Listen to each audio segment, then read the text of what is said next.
All right, so in today's video, we are going to talk about the different embassies in Southeast Asia. We'll focus only on the embassies around Southeast Asia. These are the ones that people most commonly go to because most people who are applying for the DTV are actually already in Thailand or spending a lot of time in Thailand. And because of the recent strictness regarding going in and out and using tourist visas, people are, switching over to the DTV. So while we have a lot of applicants from all over the world, it's still, I'd say at least half, probably more, are actually based in Thailand and looking for an option to stay here long term.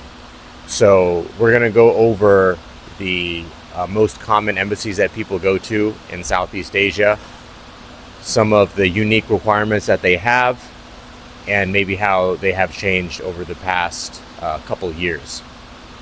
So the ones that we're going to cover are going to be in no order, but and I'll go by country.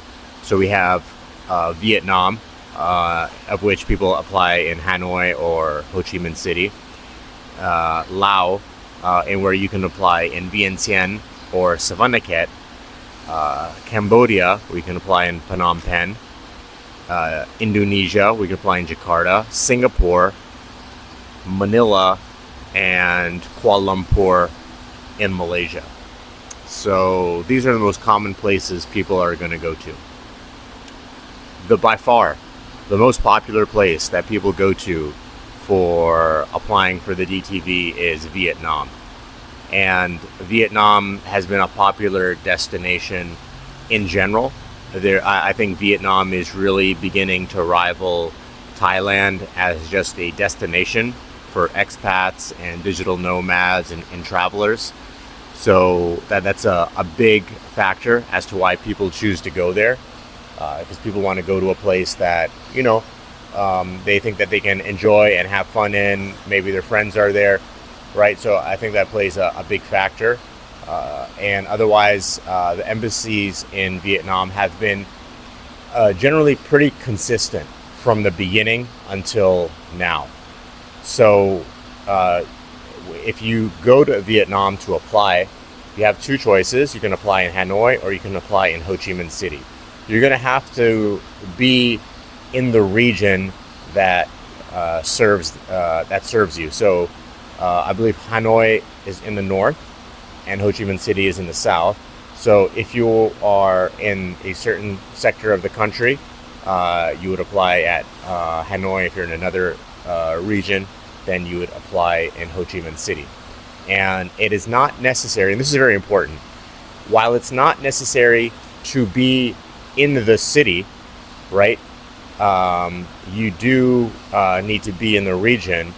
And something that comes up very often for both these embassies is that they will often ask for extensive evidence that you're actually in the country.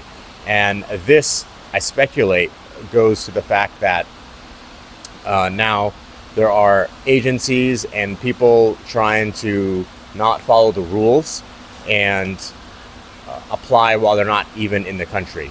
I just had somebody come to me today to talk about the visa that said that an agent had told them to say, you don't need to leave Thailand. You can apply while you're in Thailand.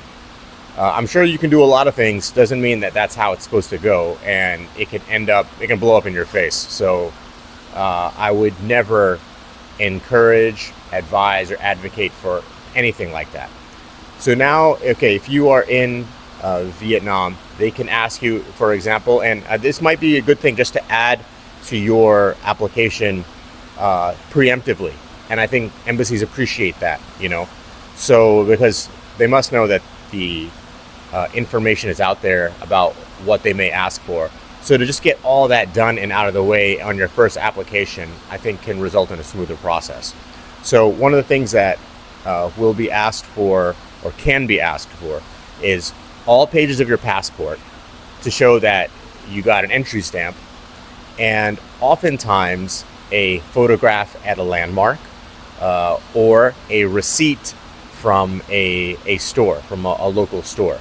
So really they're looking for evidence, like real evidence that you're actually in the country and you're not trying to cheat the system. So that's one kind of unique aspect of it. And that is for both Hanoi and Ho Chi Minh City. For Ho Chi Minh City, another unique thing about Ho Chi Minh City is that towards the end of the application process, they will send a request to the school, whether it's a Muay Thai gym or a cooking school or a botany class or whatever soft power activity, confirming your enrollment. And they want you to take a screenshot of that and send it to them. So this is totally normal. I've had people who are in Ho Chi Minh City, they're like, hey, just got this request, and they're like freaked out about it. And they think that they're just being targeted. It's not at all the case. It happens with every single application now in Ho Chi Minh City. All right, so that's a unique aspect of Ho Chi Minh City, is being asked to have the school send an email to the embassy confirming your enrollment. And once again, I'm pretty sure this comes from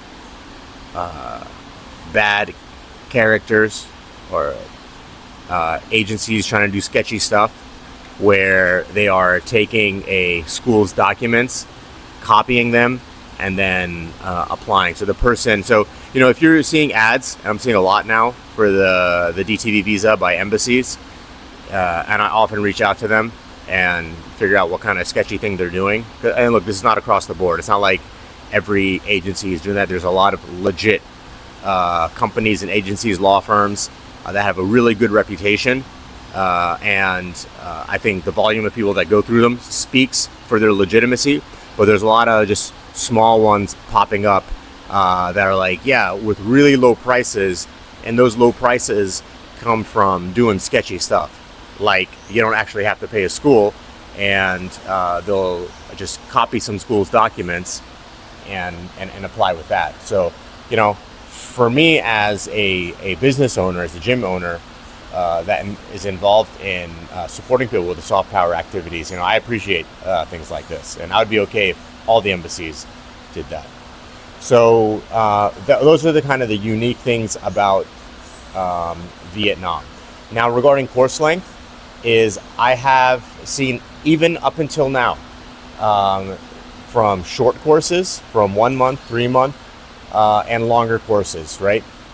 Generally speaking, the longer your course, the stronger the application, right? And I often have arguments, I won't say arguments, but rather like debates in the comment section on Facebook about like 1 month courses. People saying like, no, you're going to be rejected or be given a tourist visa. And while I can say that I have sensed that things have gotten more strict, people are still being approved. That's just the facts, right? People are still being approved. And, to warrant some of the things that people have said about, not taking the risk, that's a very fair point, right? And if this is important to you and you're okay with spending just a little bit more, then yeah, go for, like one of the requirements of the visa is the financial capability, right? So with the financial requirements that they have, the amount that you'd have to spend for a longer course is really negligible. But that being said, especially if you really want to train and you want to travel and go to places, you don't want to be stuck out of school for 6 months or 9 months and you want to travel around, then that option is there. And again, Vietnam is okay with accepting short courses. And I feel, again, and I go back to this all the time, as long as the financial requirements are strong. And again, I speculate, and I kind of just get this sense from the people that I deal with all the time, that the stronger the financial requirements, the less pressure about the length of the course. If your financial requirements are really treading the line, then they may want to see more commitment to show some kind of seriousness and not someone just trying to milk the system. So that is the summary of Vietnam. The most popular place to go to. And if anybody has any comments or questions, again, I'll leave them below. Let's go now to the next most popular destination, which may be Laos. So in Laos, you can fly in Vientiane or Savannakhet. I would not advise going to Savannakhet. There's just very little data about what they require and what the experience is like. We had one person there. It was actually one of our coaches that he's in Malaysia now because he didn't get the visa because they wouldn't accept a sponsor letter. He didn't have the funds, and I was like, you're probably not going to get it. And he still tried to get a sponsor letter from his parents, and it wasn't accepted. But just the general description that he gave of the process there, and at that time he had to actually go in person, was not very positive. And I think it's just an embassy that people avoid. It's one of those embassies that might get just a lot of like migrant workers and stuff like that. So they're dealing with like a lot of volume, and might not be the best place to apply for the DTV. So I think we've had two people, one that I just told you about, and another person in Savannakhet who was accepted after much hassle. Now Vientiane, so next most popular place, and in right now, Vientiane, one of the unique things about it is that it requires an in-person interview at the end, where they will ask you to open up your bank account on your app or your laptop or on your phone and actually see if the statement that you gave them matches what they are seeing on your banking app. And they may ask questions like, why do you want to train Muay Thai? What's your plan at the DTV? So overall, the experience in Vientiane, from what I've heard from people, has been very friendly. Like the interview has been very friendly. They're not trying to like play gotcha or anything like that. They're just doing their due diligence, and they just want to hear some reasonable answers. And now about the opening of the banking app, again, what does this come from? It comes from people trying to cheat the system. It comes from agencies forging documents for you, or people forging documents on their own. And they want to make sure that it matches up. So that's kind of the main thing about Vientiane, is that final in-person interview.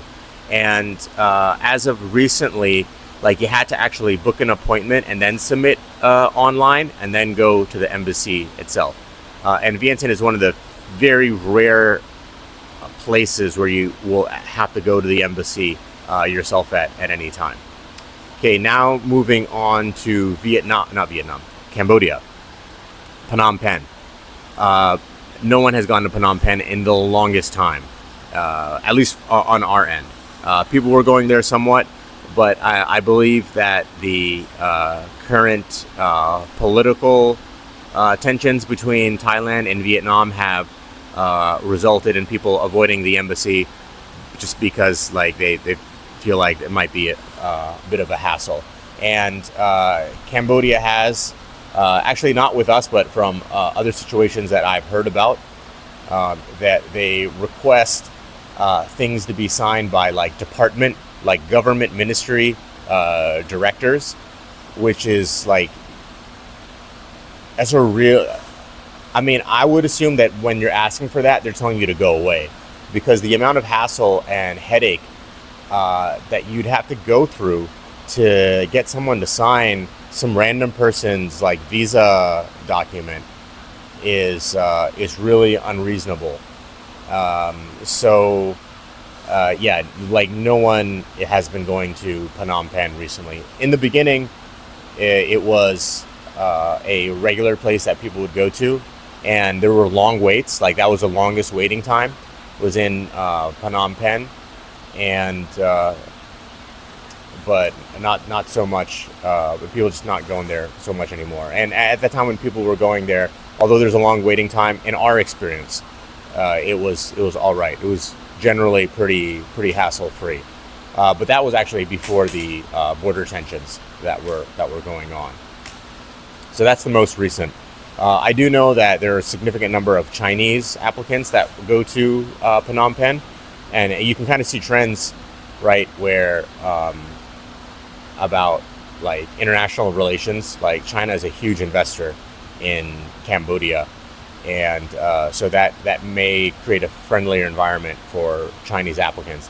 Doesn't mean that the process gets easier, especially for Chinese nationals. Chinese nationals go through a little bit more scrutiny regardless, but that's something else to make note of that I've noticed.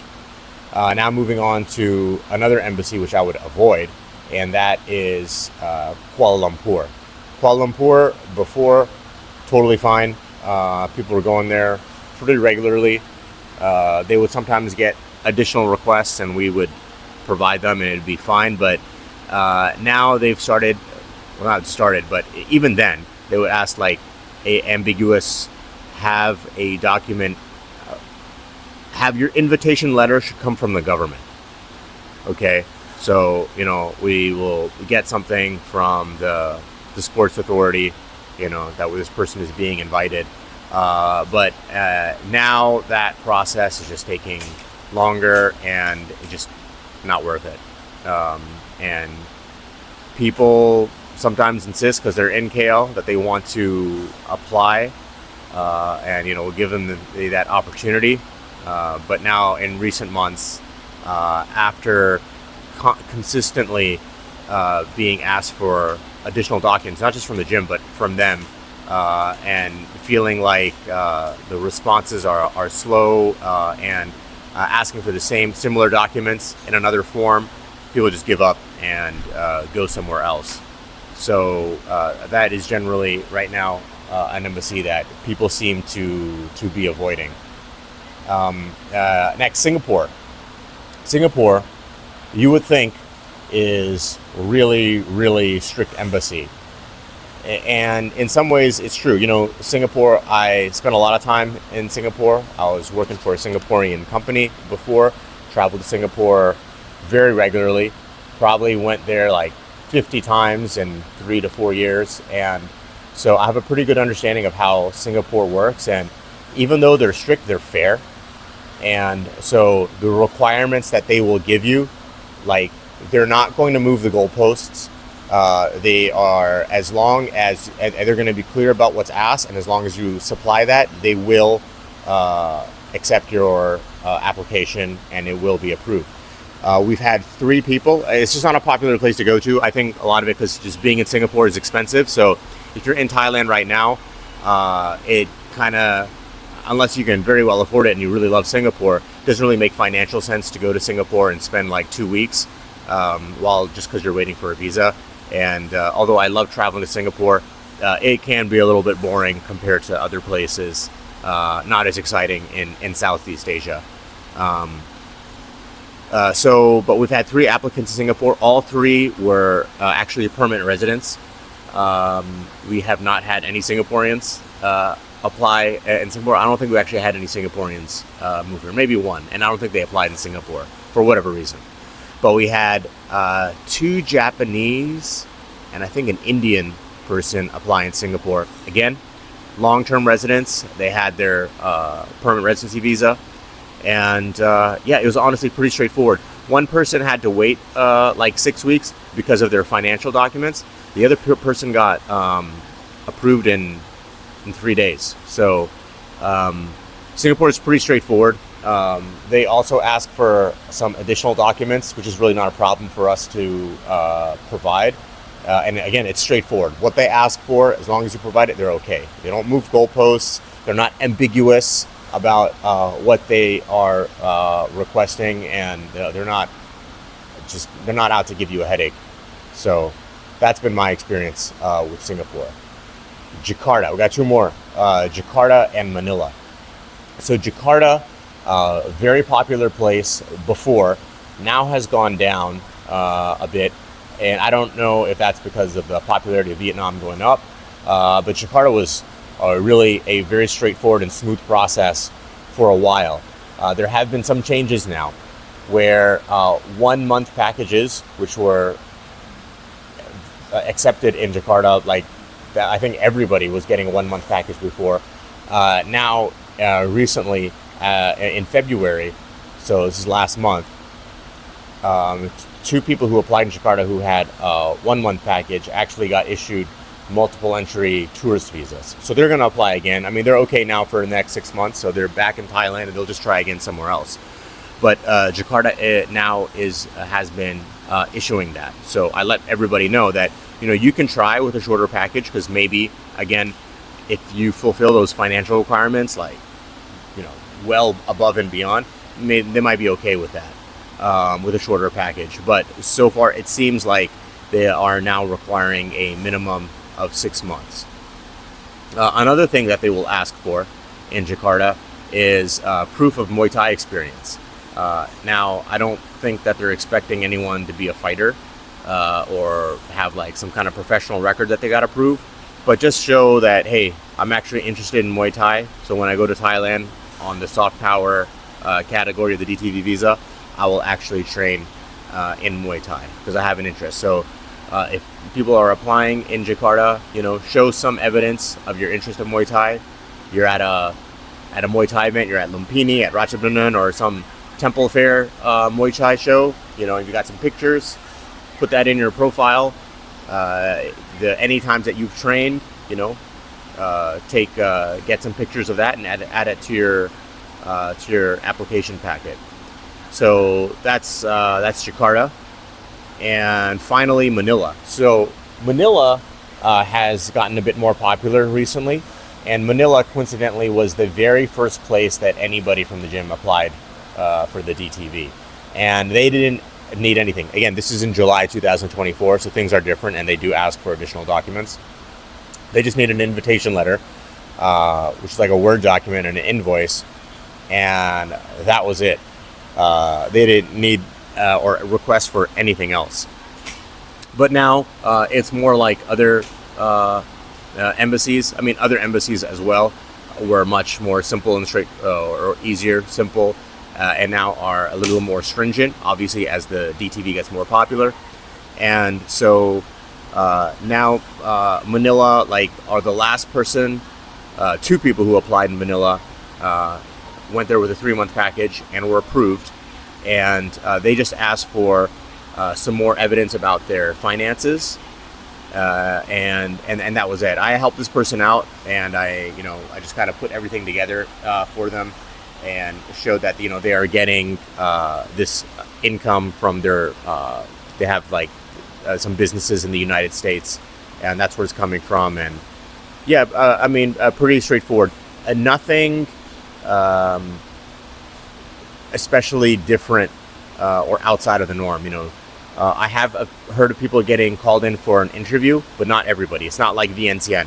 And in the interview, it was a similar process to Vientiane. Let's see your bank account. Why do you want to go? Like, what's your purpose? Just kind of verify that you're actually saying what you had in your application. But I've only had this happen with 2 people out of, you know, a couple dozen that have been to Manila. So while an in-person interview can happen, it's not the norm, and it's also nothing to be concerned about, because again, these people said that the interview was very friendly and very cordial. So, all right, I have now summarized the popular embassies in Southeast Asia to go to. So if you're in Thailand and you're choosing where to go, you know, this is a summary. People ask, like, what's the best embassy to go to? And really, if you qualify, then there's really no best embassy. Although, you know, I would avoid some that ask for documents that would take us like 2 months to go and get, and it's just such a pain in the ass for all parties involved that it's not worth it. But otherwise, if you fulfill the requirements, especially the financial requirements, if they're well above and beyond, you're probably going to be good as long as you fill out the form properly. But so, you know, I've given you the best information that I have right now about the embassies around Thailand, so you can do your own research, do your own due diligence, and decide what's best for you. And again, if you have any comments, want to share your experience, have any questions, just leave them in the comment section. And thank you guys for following this, and I appreciate the feedback and people who have messaged and said that these are very helpful. It's good to hear, and kind of it motivates me to keep putting out these videos and sharing this information.